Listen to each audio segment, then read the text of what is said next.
co-workers for sitting down and listening to my informative speech. I'm John McDaniel. There's going to be lots of noise from the work site outside.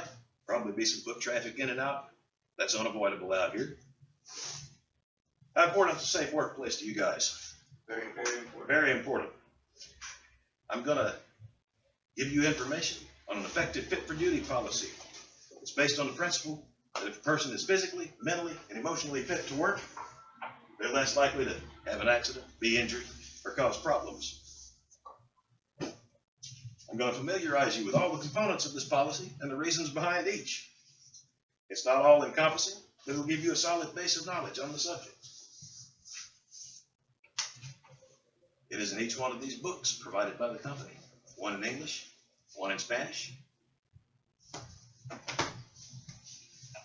I was a paramedic for over 20 years. Now I'm an occupational safety specialist. I spent many, many years, too many, cleaning up the messes and treating injuries after they happened. My main interest now is preventing them before they happen. OSHA put out a paper called Extended Unusual Work Shifts. It says that long hours and fatigue increase the chance of operator error, injuries, and accidents. University of North Carolina School of Business did a study. Workers who come to work sick or in pain are less productive and less proactive. The National Council on Alcoholism and Drug Dependence says that 16% of all injured workers and 11% of workers who are killed on the job test positive for alcohol. I did the math from numbers taken from the Federal Bureau of Labor Statistics. That's almost 500 workers a year killed and over 1,000 a day injured who are under the influence of alcohol, and they don't even include the numbers of positive drug tests on these workers. Workers distracted by things in their personal lives are not able to concentrate on the task at hand. They aren't as likely to recognize potential risks. Some employers believe that recognizing a worker who is unfit for duty has many more benefits than downsides. For the employee, if they're not allowed to work that day, they get a chance to rest, recuperate, take care of their issues at home, even sober up. For co-workers, there's less risk of being injured by an incident if they're nearby this worker and he makes a mistake. For an employer, it decreases your liability, your workman's comp costs, lost product, chance of damage. There's lots of causes for fatigue. We all work long shifts out here. Everybody's familiar with that. On the rare days off that we get, you may be busy, taking care of family issues, running around paying bills, going to a dental appointment. The list is endless. A distracted worker who's got personal issues going on, whether it's elderly, sick family members or parents, money problems, marital problems. You've got 2 little girls, right? So you're stuck out here at work, really remote area. One of your little girls is in the hospital. Where is your mind? At home. It's at home or at the hospital. It's not here. And you're not going to be able to concentrate, most likely. Some people may get sick at work, so they may come to work sick or in pain. They don't want to be seen weak by coworkers or employers. They don't want to be disciplined for missing too much work. And most commonly, they've just got bills to pay. I can't miss a day of work. The dangers of drug and alcohol impairment are pretty obvious to most. Some people are addicted so badly that they drink or do drugs at work. More commonly, somebody had too much to drink last night. They think they're okay to work, but they come to work reeking of alcohol, and that's when the problems start. You might wonder how all these issues can be recognized and prevented. Not all of them can be recognized and prevented, but most can. Every worker should be trained in recognizing somebody that's not fit for duty.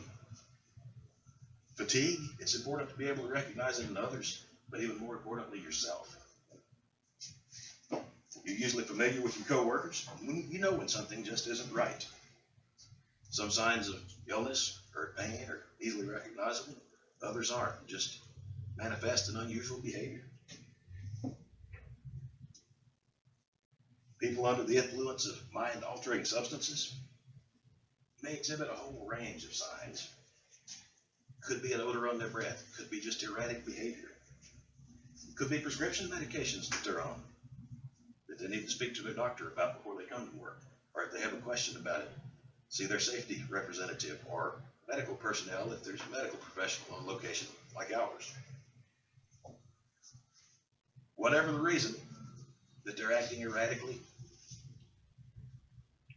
do everything you can to prevent them from driving.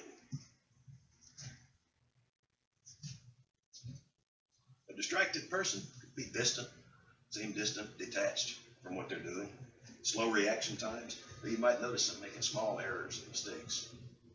One mistake, that's not unusual. Several mistakes is a trend or a pattern. The next mistake might be the big one that kills you.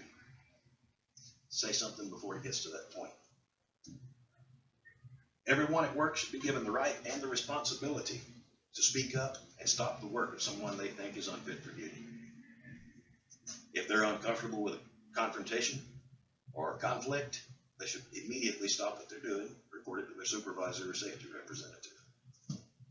Often, simply speaking up to the worker is the most direct and easy way to get to the root cause of an issue.